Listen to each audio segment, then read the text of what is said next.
Hi everyone, it's Adele from REEP. This week I'm going to teach you how to make a toad abode so you can encourage these important creatures into your garden.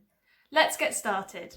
For this activity, you will need a ceramic pot which doesn't have to be in perfect condition, acrylic paints, paint brushes, 2 to 3 stones and some varnish, but this is optional. Begin by turning your plant pot upside down so that you can paint a nice design onto it using your paints. The design is completely up to you, but why not try painting pretty flowers to help it camouflage into your garden, like I'm doing here. Did you know that toads go into hibernation around this time of year, and an overturned plant pot makes the perfect home for them?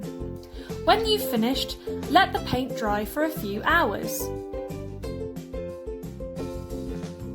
To protect your paint from the rain, it's a good idea to paint on a layer of varnish, like I'm doing, but this is optional.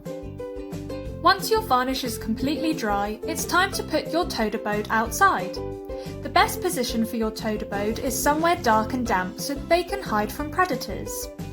To make it even more irresistible to toads, gather up some leaf litter and place it inside your plant pot on the ground.